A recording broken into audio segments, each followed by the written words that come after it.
వీలర్కి బ్రేకులు పని చేయకపోతే మ్యాక్సిమం పక్కెళ్ళి గుద్దుకుంటాం, అవకాశాలు బ్రతకడానికి ఎక్కువ ఉంటాయి.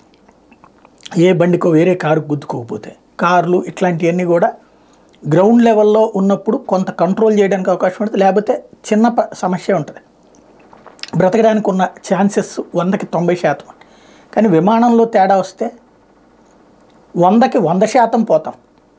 ఈ మధ్యకాలంలో విమానాలకు సంబంధించి తరచూ ఎదురవుతున్నటువంటి సమస్యలు పెద్ద ఆందోళన కలిగిస్తున్నటువంటి పరిణామం. తాజాగా అయితే చివరికి అమెరికాలో నిన్న జరిగినటువంటి సంఘటన, అమెరికాలో శాన్ ఫ్రాన్సిస్కో అంతర్జాతీయ విమానాశ్రయంలో విమానానికి పెను ప్రమాదం తప్పింది. గాలిలో ఎగిన కొద్దిసేపటికి విమానం చక్రం ఊడిపోయింది. విమానాశ్రయం పార్కింగ్లో ఉన్నటువంటి కారు మీద చక్రం పట్టడంతో ఆ వాహనం పూర్తిగా ధ్వంసమైంది. అప్రమత్తమైన పైలట్లు వెంటనే విమానాన్ని దారి మళ్లించి లాస్ ఏంజల్స్ విమానాశ్రయంలో అత్యవసరంగా ల్యాండింగ్ దించారు. విమాన సురక్షితంగా కిందకి దిగడంతో అంతా ఊపిరి పీల్చుకున్నారు. యునైటెడ్ ఎయిర్లైన్స్కి చెందినటువంటి బోయింగ్ 777 విమానం గురువారం ఉదయం అమెరికా కాలమానం ప్రకారం శాన్ ఫ్రాన్సిస్కో అంతర్జాతీయ విమానాశ్రయం నుంచి జపాన్లోని ఒసాకాకు బయలుదేరింది. విమానం గాల్లోకి ఎగిరిన కొద్దిసేపటికే ఎడంవైపు ప్రధాన ల్యాండింగ్ గేర్లో ఓ చక్రం ఊడిపోయింది. ఘటనా సమయంలో విమానంలో 235 మంది ప్రయాణికులు, 14 మంది సిబ్బంది ఉన్నారు. ఎవరికి ఎట్లాంటి గాయాలు కాలేదు.